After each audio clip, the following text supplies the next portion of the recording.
Press మిత్రులకి, electron media సోదరులకి, BRS party అత్యున్నత మహారథులకు, మహిళా సోదరిమణులకు ప్రతి ఒక్కరికి నా యొక్క నమస్కారాలు తెలియజేసుకుంటూ, గత 4-5 రోజుల నుండి కాంగ్రెస్ పార్టీ అధినాయకుడు, ముఖ్యమంత్రి, తన అనుచరులు వెకిలి చేష్టలు చేస్తూ ఉన్నారు. తుగ్లక్ పాలనలో భాగంగా వివిధ కోణాల్లో వాళ్ళ వికృత రూపాలను చూపిస్తూ ఉన్నారు.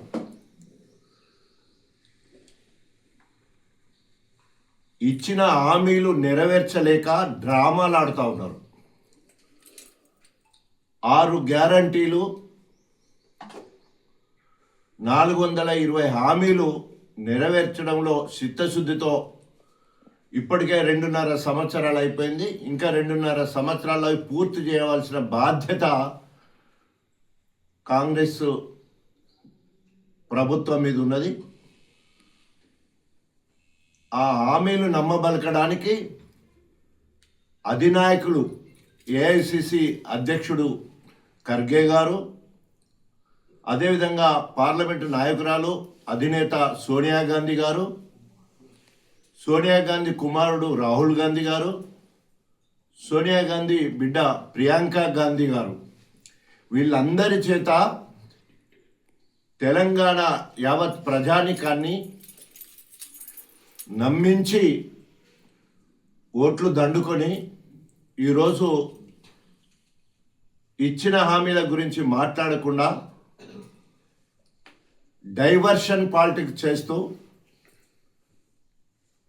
బీఆర్ఎస్ ప్రభుత్వము 10 ఏళ్ల కాలంలో చేసిన అభివృద్ధి సంక్షేమాన్ని మర్చిపోయే విధంగా మసిబూసి మారేడుకాయ చేసే ప్రయత్నం, కక్ష సాధింపు చర్యలకు పాల్పడుతూ ఉంది. ఇప్పటి వరకు ఈ 2.5 సంవత్సరాల్లో ప్రత్యేకంగా కేటీఆర్ గారి మీద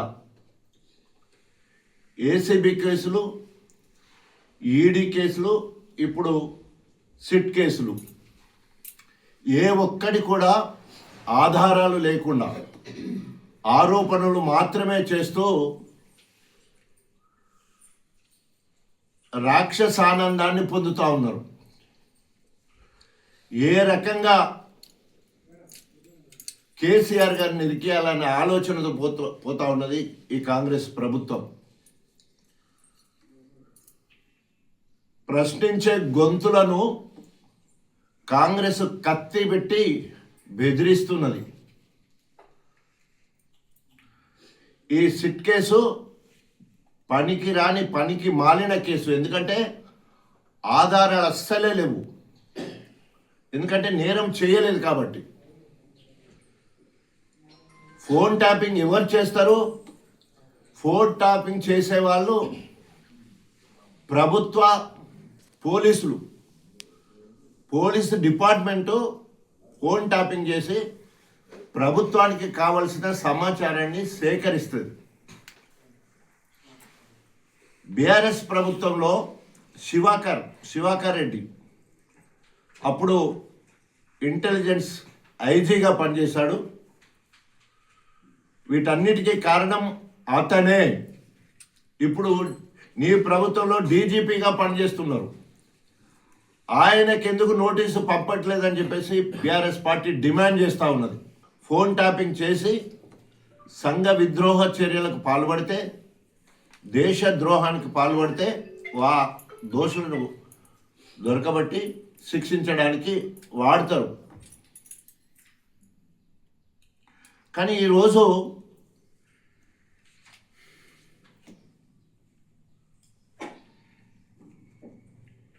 రేవంత్ రెడ్డి పిచ్చిలేసినట్టు మాట్లాడుతూ ఉన్నాడు.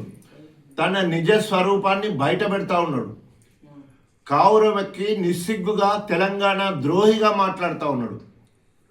తెలంగాణను అభివృద్ధి చేసింది టీడీపీ చంద్రబాబు నాయుడు అని మాట్లాడమే కాక తెలంగాణ వాళ్ళందరూ చంద్రబాబు నాయుడు కాళ్ళు మొక్కాలంటున్నాడు.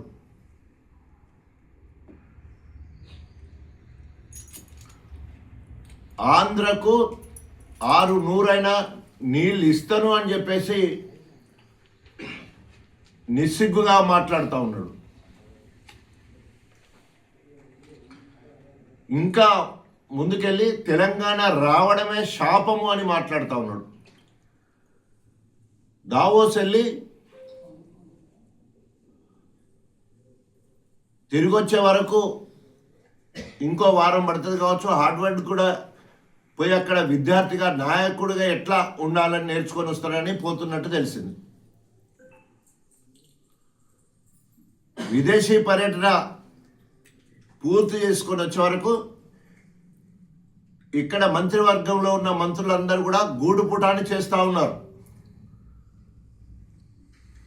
రేవంత్ రెడ్డి ఏ రకంగా మంత్రుల ఫోన్ ట్యాప్ చేస్తున్నాడు. స్వయంగా ఉత్తమ్ కుమార్ రెడ్డి గారు, వెంకటరెడ్డి గారు ఎవరైనా ఫోన్ చేస్తే బాబు మాతో మాట్లాడకండి, సీఎం గారు మా ఫోన్లో ట్యాప్ చేస్తున్నారని మాట్లాడిన సందర్భం మనం ఇక్కడ గుర్తు చేసుకోవాల్సిన అవసరం ఉన్నది. దొంగే దొంగ దొంగ అన్నట్టు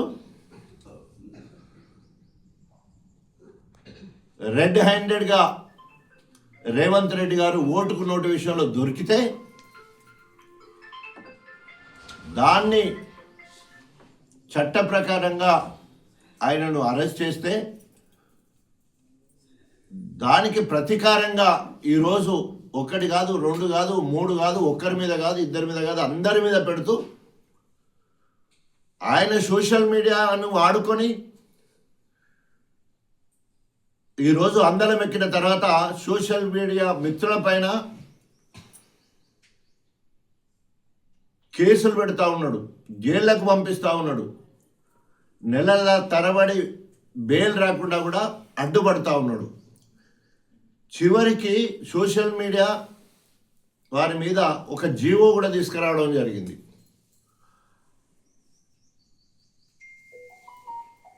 ఏదో అంటారు కదా, తను చేస్తేనేమో సంసారం, ఇతర వాళ్ళు చేస్తే వ్యభిచారం అన్నట్టు ఆయన సోషల్ మీడియాను వాడుకొని పైకి వచ్చినప్పుడు వేరు, కానీ ఇప్పుడు ఒక జీవోని తీసుకొచ్చాడు ప్రత్యేకంగా. ఎవరైనా కనుక వ్యక్తిగత విషయాల్లో మాట్లాడేది ఉంటే వారి మీద చర్యలు తీసుకొని జీవో తీసుకురావడం జరిగింది రేవంత్ రెడ్డి గారు. ఈరోజు బీఆర్ఎస్ పోరాటం వల్లనే నైని బొగ్గు బోర్డు టెండర్ రద్దయిందని చెప్పేసి తెలియజేసుకుంటున్నాం. ఈరోజు కేంద్రంలో ఉన్న బీజేపీ ప్రభుత్వం లేదా ఎన్డీఏ ప్రభుత్వం, ఇక్కడ కాంగ్రెస్ ప్రభుత్వం 2 తోడు దొంగల లెక్క ఈ కుంభకోణంలో భాగస్వాములై ఉన్నాడు. 1000 కోట్లు కొల్లగొట్టడానికి రేవంత్ రెడ్డి అల్లుడు సృజన్ రెడ్డికి అప్పచెప్పే ప్రయత్నం చేస్తే ఆ నిజాన్ని నిగ్గు చేసింది బీఆర్ఎస్ పార్టీ. అది రద్దయింది. ఇప్పుడు ఇంకా నిజానిజాలు తెలవాల్సిన అవసరం ఉంది. దోషులను శిక్షించే వరకు వదిలిపెట్టది బీఆర్ఎస్ పార్టీ. అయితే అలిబిగాని హామీలు ఇచ్చి అధికారంలోకి వచ్చినవో, మహిళలకు ప్రతి ఇల్లాలకు 2500 ఇస్తానన్నావు, ఇచ్చే వరకు పోరాడతాం. కళ్యాణ లక్ష్యంతో పాటు తులం బంగారం ఇస్తానన్నావు, ఇచ్చే వరకు పోరాడతాం. మా తాతమ్మలకు, వితంతులకు, ఒంటరి మహిళలకు 4000 పెన్షన్ ఇస్తామన్నావు, ఇచ్చే వరకు వేటాడుతాం. వికలాంగులకు 6000 పెన్షన్ అన్నావు, ఇచ్చే వరకు అడుగుతూనే ఉంటాం. నిరుద్యోగ భృతి 4000 ఇస్తామన్నావు, ఇచ్చే వరకు పోరాట కార్యాచరణ ఎప్పటికీ కొనసాగుతూనే ఉంటుంది. రైతు రుణమాఫీ ఒకటేసారి ఏకకాలంలో చేస్తానన్నావు, ఇప్పటి వరకు 35 నుండి 40% వారికి ఇంకా చేయలేదు. రుణమాఫీ అందరికీ చేసే వరకు వెంట పడతాం. రైతు బీమా కింద చనిపోయిన రైతులకు 5 లక్షల రూపాయలు ఇచ్చే వరకు వెంట పడతాం.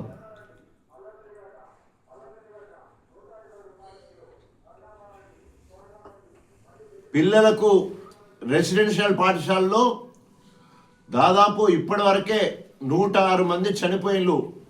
వారికి ఇప్పటి వరకు మౌలిక సదుపాయాలు కరెక్ట్ లేక, తిండి సరిగ్గా పెట్టక, వాళ్ళు ఉన్న రెంటెడ్ బిల్డింగ్లకు రెంట్లు ఇవ్వకుండా వాళ్ళు అరిగోస పడతా ఉంటారు. ఆ బిల్లులన్నీ విడుదల వరకు వెంటాడతాం. అదేవిధంగా ఆటో డ్రైవర్ల కోసము 12,000 ఇస్తారన్న సంవత్సరానికి 160 మంది చనిపోయినలు. వాళ్ళ పక్షా నుండి పోరాడతాం. యూరియా దొరకక, అదేవిధంగా పండించిన ధాన్యాన్ని కొనక అనేక మంది రైతులు పోరాటం చేస్తే వారందరినీ అరెస్ట్ చేసి జైల్లో పెట్టినాం. ప్రతి రైతుకు యూరియా అందే వరకు రైతుల పక్షా నుండి పోరాటం చేస్తాం. ప్రతిపక్షంగా మాది ముళ్ళుగర్ర పాత్ర. మీకు ఎంత కుచ్చుకుంటున్నావో, మీరు ఎంత నొచ్చుకున్నా మాకు సంబంధం లేదు. తప్పకుండా మీ వెంటబడతాం, వేటాడతాం. ప్రజాక్షేత్రంలో మిమ్మలను వేలాడగడతాం. ఇప్పటికైనా డైవర్ట్ పాలిటిక్స్ మానుకొని ఇచ్చిన హామీలపై మీ దృష్టి సారించాలని చెప్పేసి, మీ తాటాకు చప్పులకు భయపడే వాళ్ళు ఎవ్వరూ లేరని చెప్పేసి హెచ్చరిస్తూ, ఇకనైనా మరి ఈ ఏసీబీ కేసులని, ఈడీ కేసులని, సిట్ కేసులని చెప్పేసి కాలయాపన చేయకుండా ప్రజాపాలన అందిస్తానని అధికారంలోకి వచ్చిన మీరు, ప్రజలు ఇప్పటికే చీకొడుతున్నారు. మిమ్మల్ని అందరినీ రాసిపోసి కాలబెట్టే వరకు ఇంకా ఎదురు చూడక బాధ్యతాయుతంగా ఇచ్చిన హామీలను నెరవేర్చాలని డిమాండ్ చేస్తా ఉన్నాం. అసలైన తొలి వెలుగు. ఫాలో వాట్సాప్ @తొలి వెలుగు official.